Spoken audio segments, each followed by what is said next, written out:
because we're gonna move it on a certain level. Let's make sure the machine ready.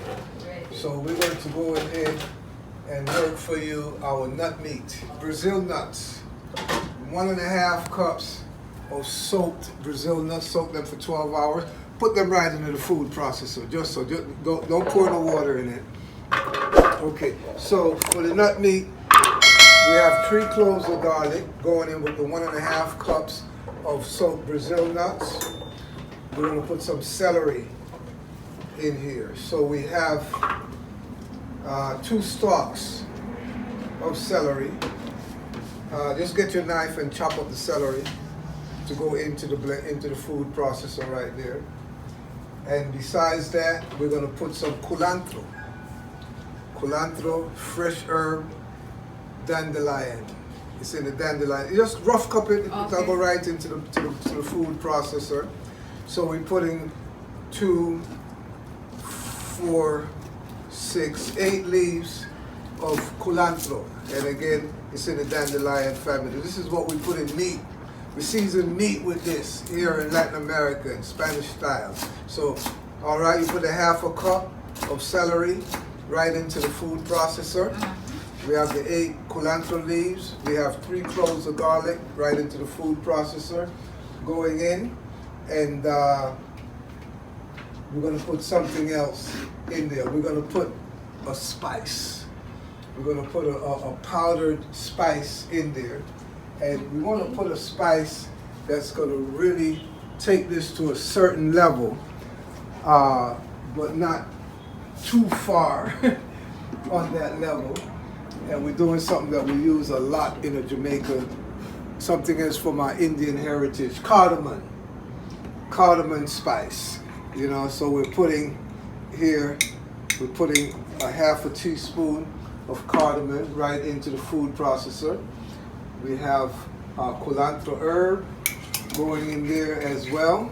Is that what they call spirit weed in Jamaica? Spirit weed, yes, the culantro. There's a word for it in shadow benny in Trinidad. Shadow benny, yes. Put it right in there, right into the food processor. And yeah, and we're gonna put some seasoning pepper. Seasoning pepper, not hot, mild. So we have a whole heap of seasoning pepper here. So we're gonna cut the seasoning pepper and you're gonna remove all the seeds from the seasoning pepper. You can leave some in there, but the most of the seed gets removed. So this is what really makes our meat sing. These small little fine seasoning peppers here. So we just cut them, remove the seeds, and put them in. Don't put them all in just one by one. We have to see how much the measurement is once we get them all. That's fine, don't go back. Just clear the seeds out. We have to see how much the measurement is so it'll give you an idea how much seasoning pepper you're going to be putting into your mix. Here you go. Okay.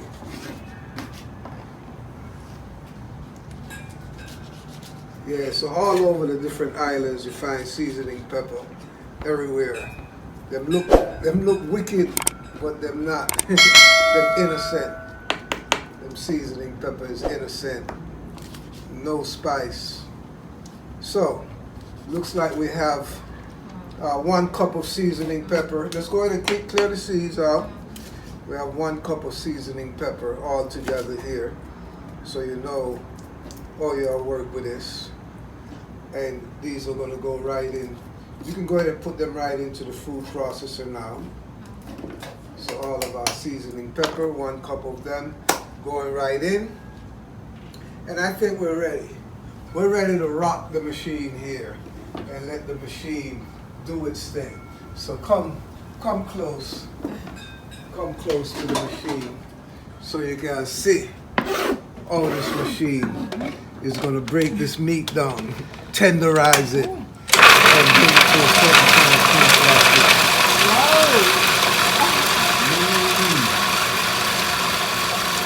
So we're talking a food processor right here, you know, so different from a blender. A blender is something you work with water.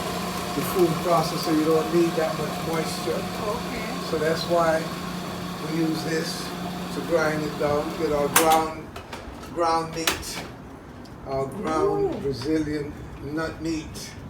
Yes, here we go. Let's go ahead, grind that a little bit more. And we're gonna let it really grind as fine as possible so that the oil in the Brazil nut gets activated, mixed with the moisture from the peppers, the seasonings, the garlic, and all of these things. And then we're going to turn them, we're going to make them into balls. Oh. We're going to make them into balls. Yes, yes, yes. So, but I think we're good right there. Okay. So we're going to go ahead and remove this from our machine. Just like this. I'm going to remove it from the machine, and then you're going to go ahead and make some balls. And make some balls. Oh yes, yes. But always remember, when you're using nuts, please soak your nuts. Soak your nuts. Okay. Otherwise, they're not going to digest well. And then when you're dealing with something like Brazil nut, please understand that. More than this. Let me show you the way we do this thing. You know. So when we're using Brazil nuts, we make sure that we understand that Brazil nut is a rich protein. So one Brazil nut really can give you all the protein you need for one day. So we're gonna make a big nut meat ball. Yeah. Nice. Yeah, so each person can get a nice serving, or you can, you know, cut it in 3, cut it in 4. We want all of that. Yeah, or you can flatten it down and you get a croquette. Yeah, you get a croquette. We can cut this in half and make smaller balls, but we want to get it uniform, you know? Yeah. Or you can do what they call, like down in South America, or even from the Arab world, they have the kibe. The kibe, so you shape it, you give it a certain kind of shape, and it look like a certain kind of meal, so certain kind of meat. Yeah, the kibe meat. You know, so it's like the akara ball in West Africa from Ghana with the black eyed peas, just like this. But yeah, you make something. You make your style, your style. So let's go ahead. We're gonna clear this and get this off into our bin right there. And this is how we do it.